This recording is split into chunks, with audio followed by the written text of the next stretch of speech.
INTJs are always in control, but when they truly lose it, things change fast.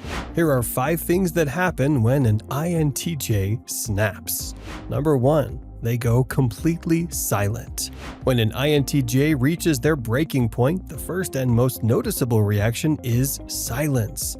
Unlike other personality types who might explode in anger or immediately confront the situation, INTJs withdraw inward, processing their emotions in a detached and logical way. This isn't the silent treatment often used as a passive-aggressive tactic. Instead, it's an active disengagement, a deliberate choice to stop wasting energy on a situation that is no longer worth their time. This silence is a warning sign. INTJs aren't ignoring the problem, they are analyzing, calculating, and deciding what to do next.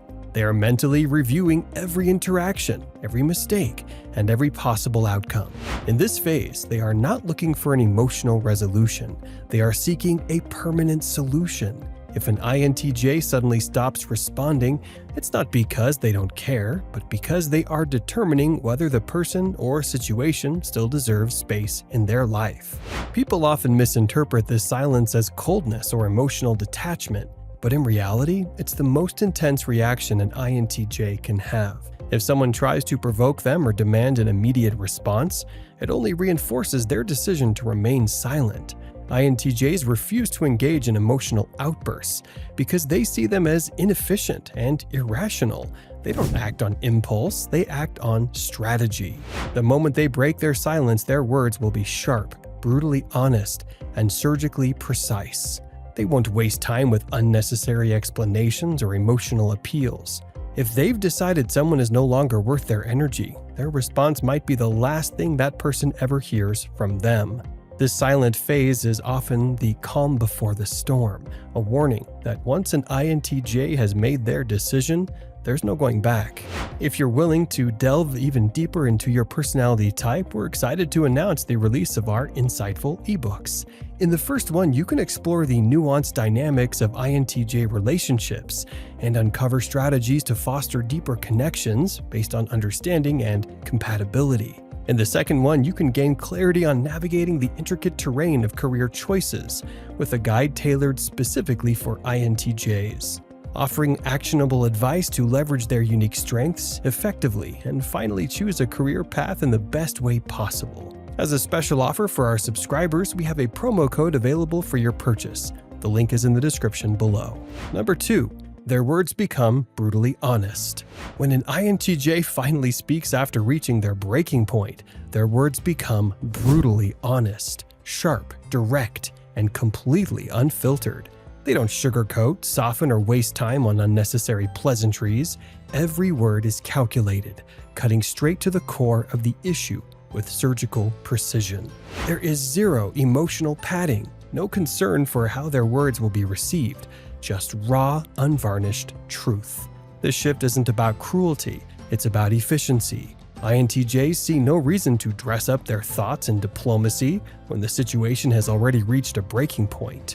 If they have to say something, they will say it in the most blunt and effective way possible. Their patience is gone, and they are no longer interested in managing other people's feelings. In this moment, they become cold, detached, and devastatingly precise, cutting through excuses, manipulation, or incompetence without hesitation.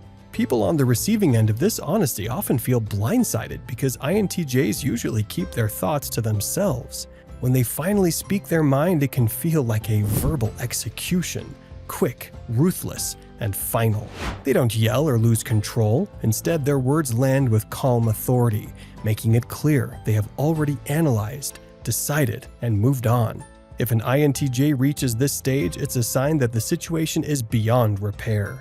They aren't speaking to argue or convince, they are delivering a conclusion.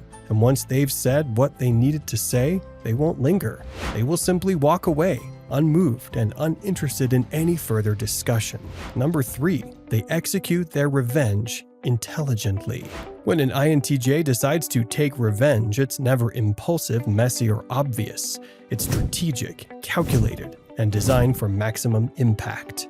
They don't lash out in anger or seek short-term satisfaction. Instead, they observe, plan, and wait until the perfect moment to act.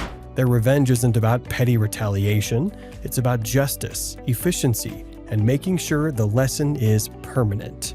Unlike people who explode in the heat of the moment, INTJs take their time, ensuring every move is measured and precise. They will gather information, analyze weaknesses, and craft a response that is both unavoidable and undeniable. The person on the receiving end often doesn't even realize what's happening until it's too late. By the time they feel the consequences, the INTJ is already 10 steps ahead, watching it unfold exactly as they intended. The most unsettling part? INTJs rarely get caught. They don't act recklessly or leave loose ends. Their revenge is often so subtle and well executed that it appears as karma or coincidence rather than a direct attack. Whether it's dismantling a person's credibility, exposing hidden truths, or positioning themselves in a way that leaves the other person powerless, INTJs ensure that their response is both undeniable and irreversible. But INTJs don't seek revenge over trivial matters. They only act when they believe it's fully justified, when someone has betrayed them, insulted their intelligence, or tried to manipulate them. In those cases, they won't just walk away. They will ensure that the other person understands exactly why they should never cross an INTJ again. And once their plan is set in motion, they won't need to gloat or seek validation. The results will speak for themselves. Number 4. They self-isolate to regain control. After an INTJ has snapped, their instinct is to self-isolate. This isn't an act of punishment or pouting, it's a strategic retreat. They withdraw from the situation, the people, and the chaos in order to regain control over their emotions and thoughts. The outside world becomes an overwhelming distraction, and they need solitude to restore balance and regain clarity. In isolation, INTJs don't wallow in anger or resentment, they process. They dissect the situation with a cold, logical approach, analyzing what went wrong, what they could have done differently, and how they can prevent it from happening again. This period of reflection is essential for them to recenter themselves and ensure their actions are driven by reason, not emotion. INTJs aren't afraid of being alone, they actually thrive in solitude. It's in these moments of isolation that they find their greatest sense of control and clarity. They use this time to recharge, sort through their thoughts, and plan their next steps.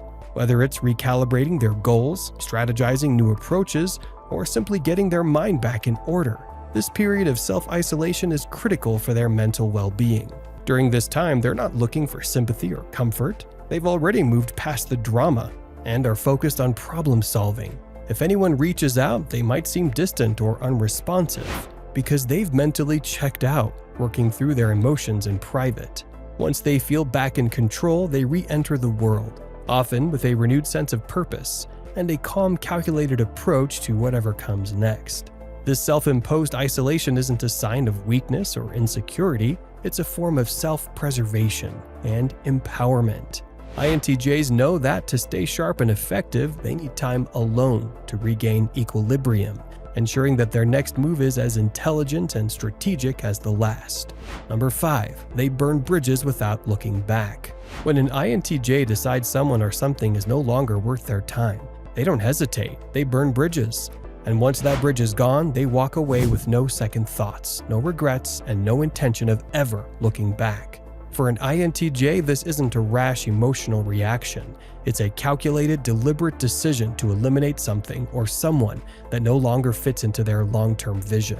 When they cut ties, there's no room for ambiguity. An INTJ doesn't leave things hanging or entertain half-hearted attempts at reconciliation. They will make their position crystal clear, and then they move on. No drama, no lingering feelings. For them, once a decision is made, it's final, and they trust their judgment enough to know there's no going back. If they've reached a point where they see no further value in a person or situation, they don't waste time with anything that might delay or complicate their exit. For those left behind, this can feel like a cold final act. INTJs don't often give closure or offer explanations for their actions. They're not interested in sparing feelings or justifying their choices. They've already mentally moved on, and they see no point in rehashing the past. For them, burning bridges is a form of self-protection and efficiency. Why keep someone or something that disrupts their peace or long-term goals?